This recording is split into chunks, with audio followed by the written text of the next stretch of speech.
So now that we're pretty much done with the design of our user interface, there's only one thing that looks a little bit different from our original intention.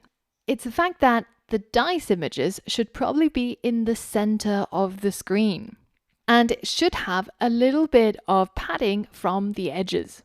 Let's go ahead and implement those changes.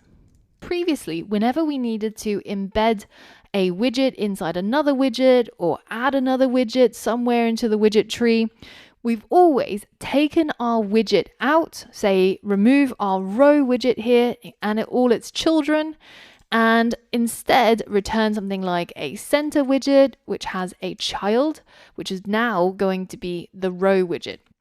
And you can see that when I put that in there and I delete all the parts that I don't need, and I move that semicolon down to the closing bracket for center and add a comma there, then you can see that this does what I need it to do, which is to move our row into the center of the screen. But that was kind of fiddly, and especially messing around with the semicolons and commas, you're bound to have issues eventually down the road. So I want to show you a much easier way, and you're going to be using this a lot once you discover it. Now, it's important to first show you what the pain points are, which is why I've kept this in the secret bag until now.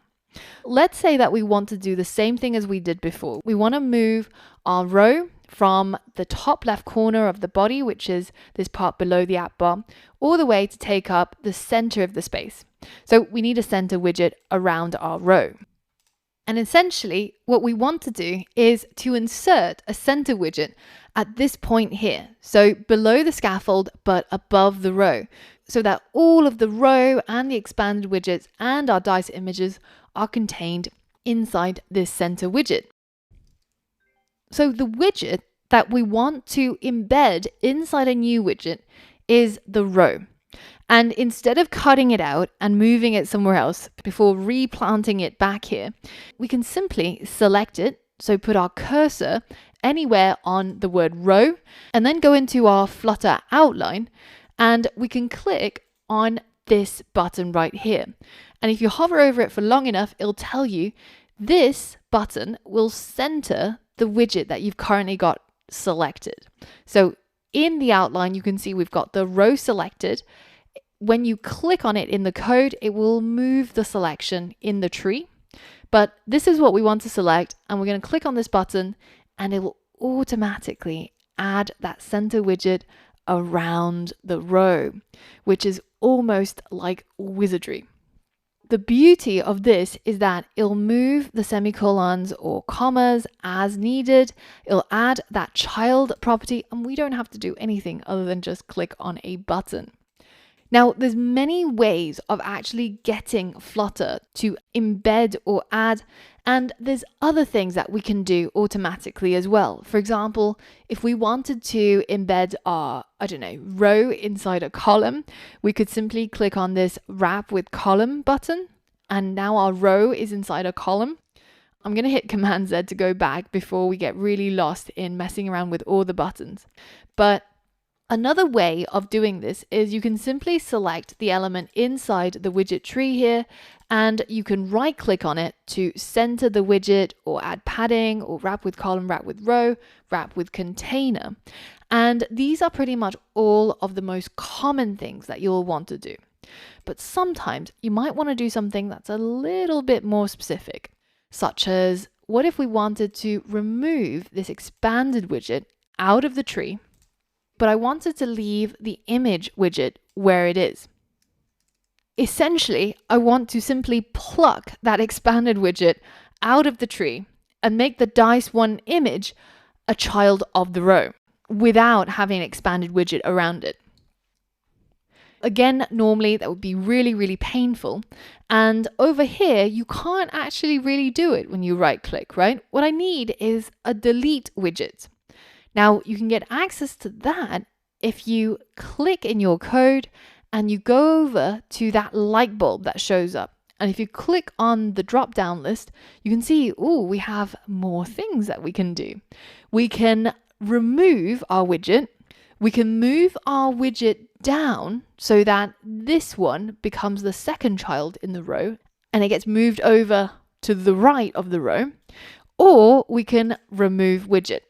And that achieves exactly what we were talking about, which is removing the expanded widget from the tree, but leaving the image where it is inside the row. Now, I didn't actually want to do that because our design now looks like this. But I wanted to be able to show you what you can do by tapping into these so-called intention actions. You can add padding, you can center the widget, everything that we saw over here, and there's more, right? For example, let me remove my expanded widget and go back to the scenario where I wanted to wrap our image inside an expanded widget.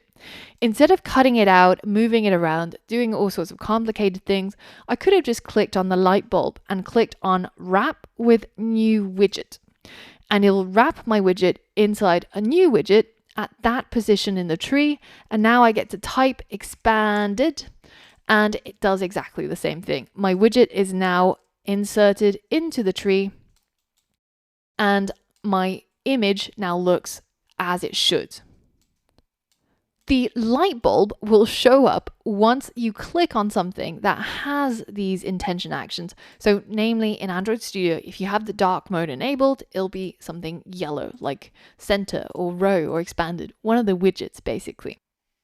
If you wanted to pull up that menu without needing your mouse, then you can move your cursor to the widget that you want to embed or delete or do something to, and then hold down Option or Alt and hit Enter.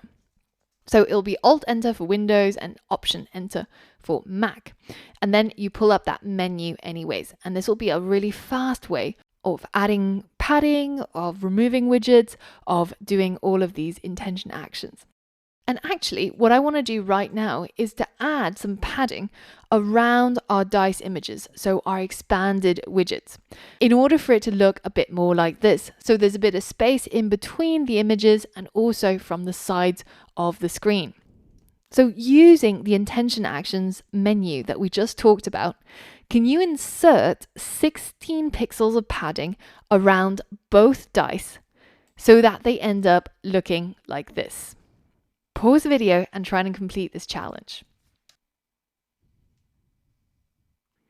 We've got our two image widgets, which we need padding around. So all we need to do is to put our cursor onto the widget that we need to pad, and we're going to hold down Option or Alt and hit Enter, and then we're going to select Add Padding. And automatically a whole bunch of code gets written for us. And it's so simple that you could almost just hit Tab all day long and get all your code written.